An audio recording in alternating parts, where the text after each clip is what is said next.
Okay. तो ये video थोड़ी हटके है। जो लोग मेरे रेगुलर व्यूअर्स हैं उनको एक नया पर्सपेक्टिव मिलेगा मेरा, क्योंकि मैं अक्सर एक ही तरीके के वीडियोस बनाता हूँ कि क्या क्या तरीके हैं जिनसे हम लोग एक नया बिजनेस बना सकते हैं, बिजनेस स्केल सकते हैं, या स्टार्टअप, कोल्ड ईमेलिंग, बहुत सारे टॉपिक्स हम लोग इस चैनल पर टच करते हैं। लेकिन आज का वीडियो बनाने का मेरा मोटिव ये है कि जो हमारे इंडिया में चल रहा है इस टाइम, जो सिचुएशन है, जो एसएसटी स्टूडेंट्स और उनके टीचर्स के साथ जो चल रहा है, न्यूज़ में आप लोगों ने देखा होगा, उस पर थोड़ा डिस्कशन करेंगे हम लोग और समझेंगे कि इशू कहाँ है और इस इशू से कैसे बच सकते हैं, क्या कर सकते हैं अपने लाइफ में ऐसे चेंजेस जिनसे जिसे यूज़ करके, जिसे अप्लाई करके अपने लाइफस्टाइल में हम इन सारे फ्लॉज से बच सकते हैं।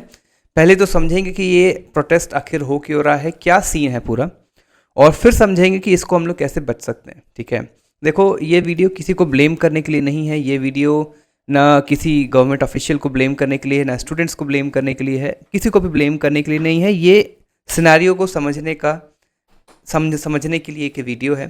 तो समझते हैं कि आखिर ये अभी चल क्या रहा है। ठीक है, तो अभी मैंने ट्विटर खोला एक्चुअली, एंड मैं स्क्रीन शेयर करता हूँ।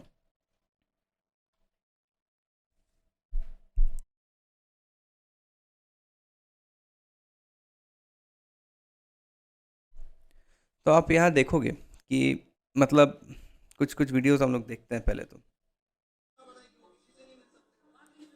आप सबको कैमरे के माध्यम से बताना चाहता हूं कि ये 1 साल की भर्ती है, 3 लाख करोड़ का घोटाला है। और अब यहाँ स्कैम वगैरह की बात हो रही है ना।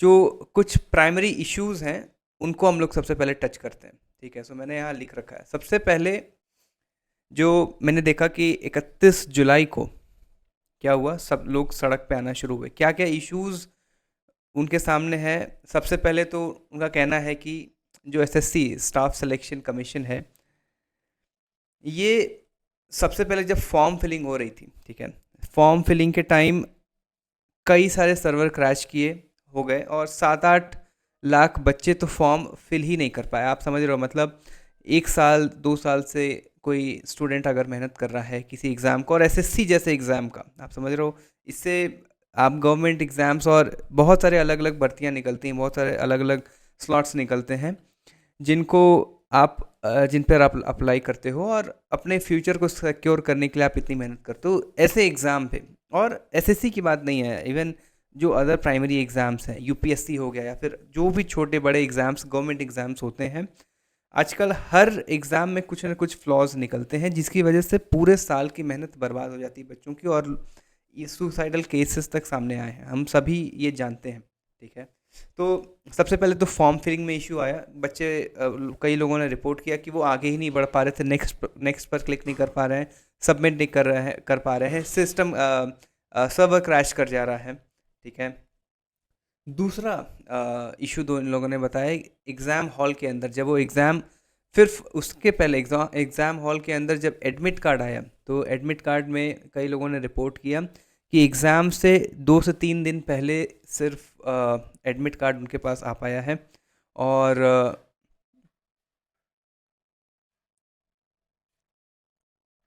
एग्ज़ाम से 2 से 3 दिन पहले उनके पास एडमिट कार्ड आया है। और आप समझो इस बात को कि अगर 2 से 3 दिन पहले एडमिट कार्ड आएगा तो कोई इंसान, कोई बच्चा कैसे अपने आप को प्रिपेयर करेगा। और लोकेशन ऐसी उन लोगों को प्रोवाइड की गई जो हज़ार हज़ार 500-500 किलोमीटर्स दूर हैं।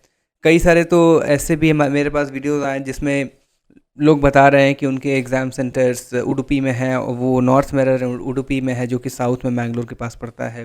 अंडमान एंड निकोबार तक के जगह पे उनको सेंटर्स दिए गए हैं, जो प्रैक्टिकली पॉसिबल नहीं है। जो बच्चे 2,000-3,000 रुपये इसी तरीके से सेव करके जाते हैं, वो उनके लिए पॉसिबल नहीं है कि वो 5,000-10,000 की फ़्लाइट लेकर के उतने दूर दूर के शहर में इंस्टेंटली पहुंच पाएंगे। राइट, तो ये दूसरा इशू इन लोगों ने बताया। तीसरा इशू, जो एसएससी का वेंडर, मतलब वेंडर बेसिकली क्या होता है, एक ऐसा थर्ड पार्टी जो एग्ज़ाम कंडक्ट कराता है। तो बेसिकली गवर्नमेंट वेंडर को पैसे देती है एग्ज़ाम सक्सेसफुली कंडक्ट कराने के लिए। तो यहाँ पर वेंडर को भी ब्लेम किया जा रहा है कि जो वेंडर है, एंड आई थिंक वेंडर यहाँ पर टीसीएस था, जो पिछले बार पहले ब्लैकलिस्ट भी हो चुका है गवर्नमेंट की तरह द्वारा, लेकिन फिर भी इन लोगों को कॉन्ट्रैक्ट दिया गया और इस बार सक्सेसफुली एग्ज़ाम कंडक्ट नहीं हो पाया।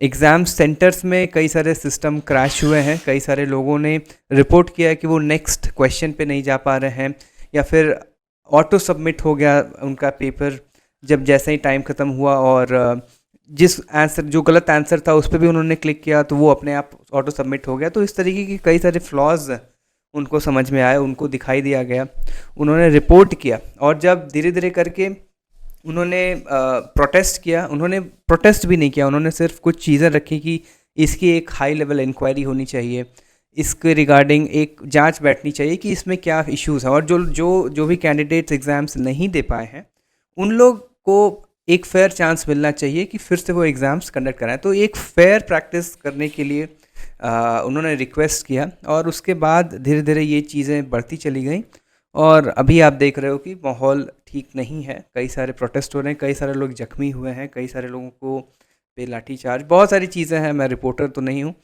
लेकिन सिचुएशन अच्छी नहीं है at this point of time, ठीक है।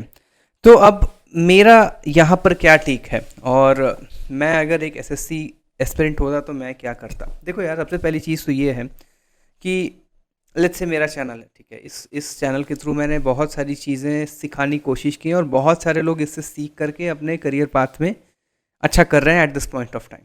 और मेरा चैनल बनाने का यही सबसे बड़ा मोटिव था कि मैं किसी की हेल्प कर पाऊँ, और ऐसा था कि अगर कोई किसी एक इंसान की भी मैं हेल्प कर पाता हूँ तो मेरे लिए वो बहुत था। मतलब ऐसा था कि मैंने सक्सेस अचीव कर ली। Money is not very important for me. I mean, जो लोग मुझे शुरू से जानते हैं उनको ये बात पता है। तो कहने का मतलब ये है कि आपके पास बहुत सारे अपॉर्चुनिटीज़ हैं, आपके पास बहुत सारे ऐसे ऑप्शंस हैं जिनको आप ट्राई आउट कर सकते हैं। मैं ये नहीं कह रहा हूँ कि आप पूरे एग्ज़ाम की प्रिपरेशन को छोड़ करके आप ये सब करिए, लेकिन साइड बाय साइड आपको एक्सप्लोर करना चाहिए कि प्लान और क्या क्या तरीके हैं जिनसे आप अपने करियर को सेटल कर सकते हैं। ज़रूरी नहीं है कि आज के टाइम में भी सिर्फ और सिर्फ गवर्नमेंट एग्ज़ाम्स के फॉर्म्स ही इंपॉर्टेंट हैं, उन्हीं के थ्रू आप करियर सेट कर सकते हो, ऐसा नहीं है। मिलियंस, मतलब लाखों में ऐसे तरीके हैं जिनको आप यूज़ करके और उससे कम मेहनत में ज़्यादा अच्छा आप आगे बढ़ सकते हो, और उसके ही रिगार्डिंग हम लोग इस चैनल पर डिस्कस कर रहे होते हैं, ठीक है। तो अपने आप को इस तरीके से डेवलप करना चाहिए कि आपके पास अगर plan A, let's say SSC exams में ये सब इश्यूज आए हैं, तो मेरे पास एक दूसरा प्लान भी होना चाहिए कि ठीक है, वो तो मैं उसके लिए मैं लड़ूंगा, लेकिन अगर मेरा फाइनेंशियल कंडीशन सही नहीं है तो मेरे पास प्लान भी होना चाहिए कि मैं कहीं से इनकम जनरेट कर पाऊँ। और उसके लिए आपको सेल्फ अवेयर बनना पड़ेगा और बाकी की चीज़ें सीखनी पड़ेंगी। और आजकल सच्चाई यही है कि सबके पास, जितने लोग एसएससी एस्पिरेंट्स भी होंगे, मैक्सिमम लोगों के पास स्मार्टफोन तो होगा ही, ठीक है। मैं नहीं कह रहा हूँ कि सब लोग बहुत रिच फैमिली से होंगे, लेकिन जो बेसिक रिक्वायरमेंट होती है एक स्मार्टफोन की, वो होगा, और उसके थ्रू ही आप बहुत सारी चीज़ें कर सकते हो। बहुत सारी ऐसी चीज़ें हैं जिनको आप करके और ज़्यादा टाइम इन्वेस्ट किए बिना आप कर सकते हो, अर्न कर सकते हो, उस चीज़ों को एक्सप्लोर कर सकते हो, ठीक है। तो इस वीडियो को बनाने का एक ही मोटिव था कि अपने आप को सिर्फ एक जगह कभी भी कंसंट्रेटेड नहीं रखना चाहिए, ऐसा मेरा मानना है। अगर मैं होता उनकी जगह तो मैं शायद जैसा मैंने शायद किया अभी साथ में, मैं जॉब के साथ अपना कुछ भी किया एंड लास्ट में वो चल पड़ा तो मैं छोड़ दिया। सो इसी तरीके से आई थिंक आप लोगों को भी काम करना चाहिए। और ये वीडियो किसी को ब्लेम करने के लिए नहीं है, और ना ही मैं कोई रिपोर्टर हूँ कि किसी को ब्लेम करके क्वेश्चन पूछूं। अब हम लोग क्या एज अ कॉमन सिटीजन कर सकते हैं, हम लोग ये कर सकते हैं कि हम लोग अपने आप को सेल्फ अवेयर बनाएं, और सिचुएशन से कैसे बचना है और उससे कैसे निपटना है उसे हमें सीखना चाहिए, ठीक है। बाकी सारी चीज़ें आप लोग खुद समझदार हैं। उम्मीद करता हूँ कि आप लोग को कुछ इंसाइट्स मिले होंगे। मिलते हैं नेक्स्ट वीडियो में अपने रेगुलर रूटीन के साथ, जहाँ पे मैं बाकी चीज़ें एक्सप्लेन करूँगा और सिखाऊँगा। एंड तब तक अपना ध्यान रखो, मेहनत करते रहो, बाय।